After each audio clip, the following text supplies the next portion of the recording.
বন্ধুরা, পাকিস্তানের মাটিতে অপরাজেয় থাকা নিউজিল্যান্ডের দল দুবাইতে পা রাখতেই যেন ঘূর্ণিঝড়ে আটকে গেল। ভারতীয় স্পিনারদের চক্রব্যূহ ভেদ করতে না পেরে হারের মুখ দেখল কিউইরা।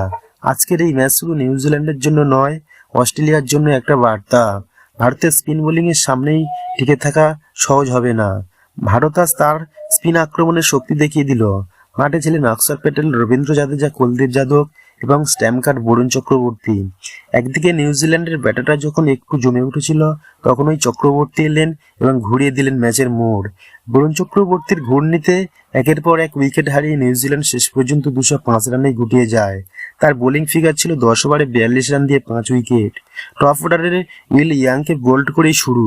এরপর Daryl Mitchell, Tom Latham, Glenn Phillips, Michael Bracewell সবাইকে ফিরিয়ে দেন চক্রবর্তী। ভারতের ব্যাটিং শুরুটা কিছুটা নড়বড়ে ছিল। শুভমন গিল মাত্র 2 run, Rohit Sharma 15 run, Kohli 11 run করে আউট হন।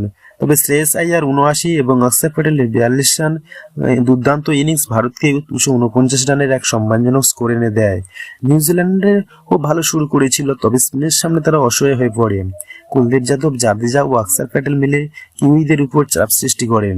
শেষ দিকে স্যান্টনার কিছু চেষ্টা করলেও চক্রবর্তী জাদুকরু স্পিনে শেষ হয়ে যায় কিউইদের ইনিংস। এই জয়ের পর ভারত সরাসরি সেমিফাইনালে চলে গেল। সেখানে তাদের লড়াই হবে অস্ট্রেলিয়ার সঙ্গে। কিন্তু ওজি ব্যাটাররা কি এই ভারতীয় স্পিন আক্রমণের সামনে টিকতে পারবে? বন্ধুরা, ভারতের এই দুর্দান্ত পারফরমেন্স দেখে আপনি কি ভাবছেন? অস্ট্রেলিয়া কি ভারতের স্পিন অস্ত্র সামলাতে পারবে, নাকি ফাইনালের টিকিট নিশ্চিত করেই ছাড়বে ভারত? আপনার মতামত কমেন্টে জানান। আর ভিডিও ভালো লাগলে লাইক, শেয়ার আর পিক্সেনা চ্যানেলটিকে সাবস্ক্রাইব করতে ভুলবেন না।